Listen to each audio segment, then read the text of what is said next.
दिखाएं कि एक √3 एक अपरिमेय संख्या है। तो माना कि √3 एक परिमेय संख्या है, इसीलिए √3 इज इक्वल P बट्टा में Q।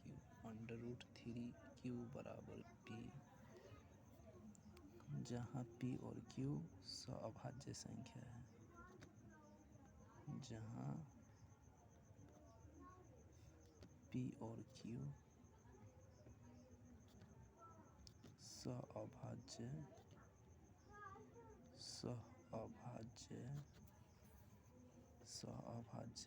संख्या है। जहाँ P और Q सअभाज्य संख्या है तथा Q बराबर ≠0। तो इसको तिरछिया गुना करेंगे तो √3Q इज इक्वल कितना होगा, √3Q बराबर P को इधर एक छुपा हुआ रहता है तो P को 1 से गुना करेंगे तो हो जाएगा P। दोनों पक्षों का वर्ग करेंगे तो हो जाएगा 3Q² इज इक्वल P²। यहाँ चूँकि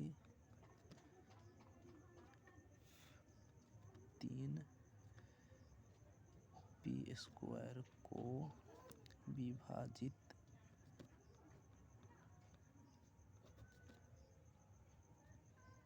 करती है, चूँकि 3P² को विभाजित करती है, इसीलिए 3P को भी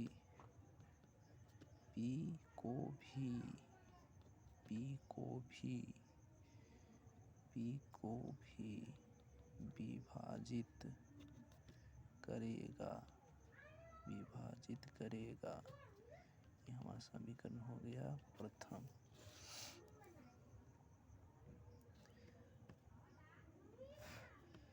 इसीलिए P बराबर, चूँकि 3 जो है P को क्या कर रहा है, विभाजित कर रहा है। तो जब 3P को विभाजित करेगा तो देखा जाए इधर, तो मान लेंगे एक अंक C है जो P को काटती है, तो P बराबर लिख सकते हैं 3C। P बराबर 3C हो जाएगा। P बराबर कितना होगा, 3C।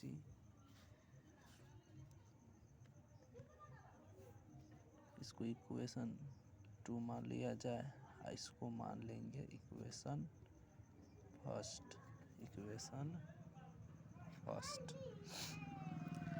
तो देखा जाए यहाँ पर P का मान समीकरण 1 में रखने पर, P का मान समीकरण 1 में रखने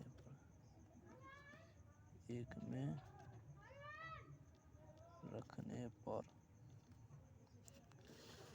तो 3Q² बराबर 3C का होल स्क्वायर,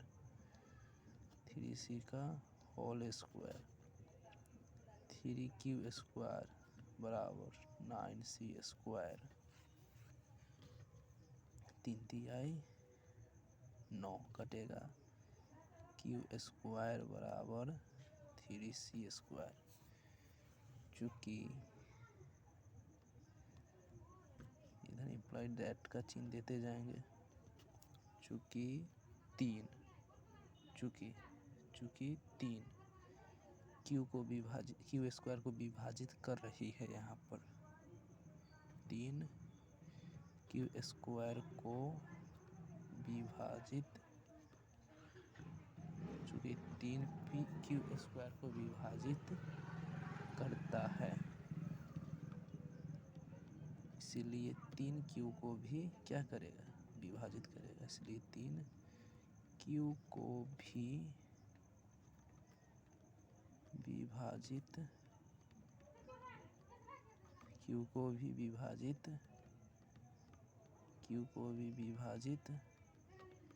करेगा। तो ये इक्वेशन हो गया हमारा 3।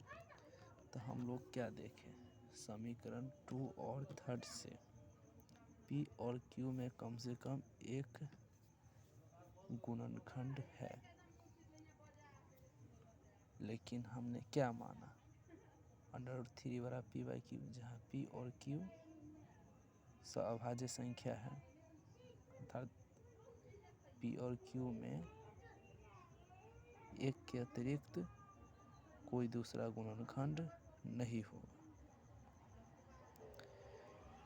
P और Q में एक के अतिरिक्त कोई दूसरा गुणनखंड नहीं होगा, अर्थात इससे विरोधाभास उत्पन्न होगा और √3 एक अपरिमेय संख्या साबित हो जाएगा।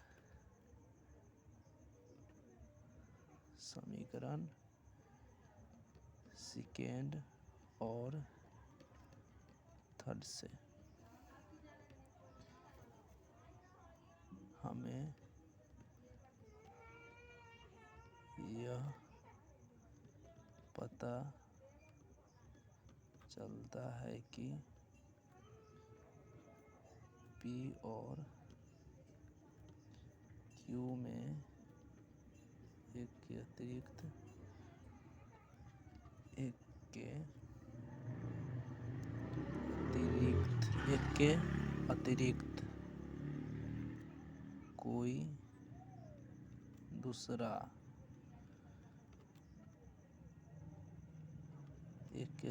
कोई दूसरा गुणनखंड नहीं है।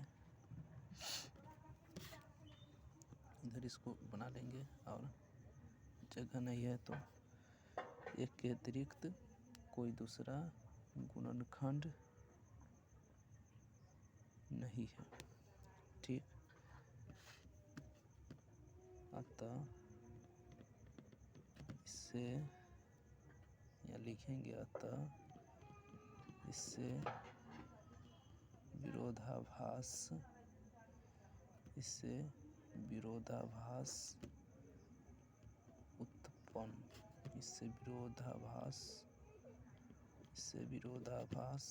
उत्पन्न होता है। इसलिए √3